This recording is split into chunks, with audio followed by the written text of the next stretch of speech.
Middle east की जंग में ईरान अमेरिका को मुंह तोड़ जवाब दे रहा है।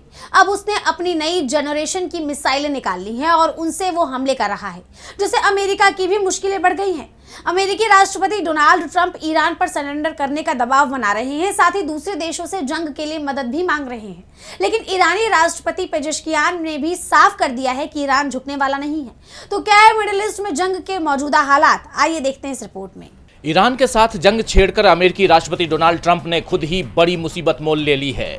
ईरानी मिसाइलों ने अमेरिका और इजराइल की नींद उड़ा दी है और इन सब के बीच अब ट्रंप धमकियों के सहारे ईरान पर दबाव बनाने की कोशिश कर रहे हैं। ट्रंप ने कहा है कि ईरान पर आज बहुत बड़ा हमला किया जाएगा।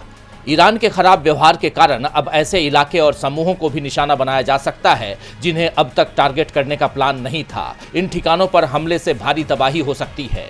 ट्रंप ने इससे पहले ईरान को बिना शर्त सरेंडर करने की धमकी दी थी, लेकिन उन्हें जवाब देते हुए ईरानी राष्ट्रपति मसूद पेजेश्कियान ने राष्ट्र के नाम एक वीडियो संदेश जारी किया है और साफ कह दिया है कि जो लोग ये सपना देख रहे हैं कि हम बिना शर्त आत्मसमर्पण कर देंगे, वो अपने इस सपने को कब्र तक साथ ले जाएंगे। हालांकि इसके साथ ही उन्होंने ये भी बताया कि ईरान ने पड़ोसी देशों पर हमले बंद करने का फैसला लिया है। अब पड़ोसी देशों पर तब तक हमला नहीं किया जाएगा जब तक ईरान पर हमला वहीं से न किया जाए। लेकिन अमेरिकी राष्ट्रपति ने पेजेश्कियान के इस बयान को दबाव में झुकना बता दिया है। उन्होंने कहा कि लगातार हमलों के कारण ईरान बुरी तरह दबाव में है। उसने अपने मध्य पूर्व के पड़ोसी देशों से माफी मांगी है और उन पर आगे गोलीबारी न करने का वादा किया है। Iranian think tank Diplo house ने ट्रंप के इस बयान को पूरी तरह खारिज कर दिया है। उसने आगे ये भी बताया कि राष्ट्रपति पेजेश्कियान अब भी ईरान के पुराने रुख को ही दोहरा रहे हैं कि ईरान अपने पड़ोसियों पर हमले नहीं कर रहा, बल्कि वहां मौजूद अमेरिकी ठिकानों को निशाना बना रहा है। इस बीच खबर आई है कि ईरान ने यूएई के अल दाफ्रा एयरबेस पर हमला किया है। यूएई के अधिकारियों ने बताया है कि पिछले 24 घंटों में उन्होंने 16 बैलिस्टिक मिसाइलों और 121 ड्रोन हमलों का सामना किया है। इराक का एयर स्पेस अब भी बंद है। उधर ईरानी सेना IRGC ने दुश्मनों के खिलाफ मिसाइल और ड्रोन हमलों की 25वीं लहर की घोषणा कर दी है।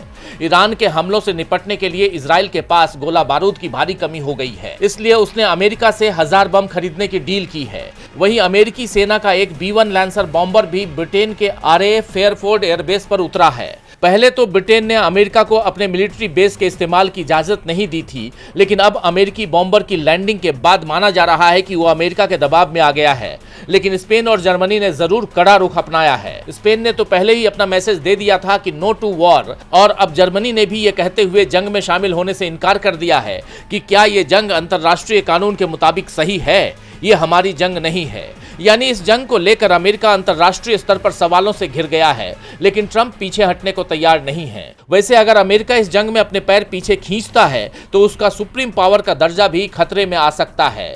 वहीं ईरान ने भी बदले की कसम खाई हुई है। ऐसे में यह जंग जल्दी खत्म होती नजर नहीं आ रही है। DB लाइव की रिपोर्ट।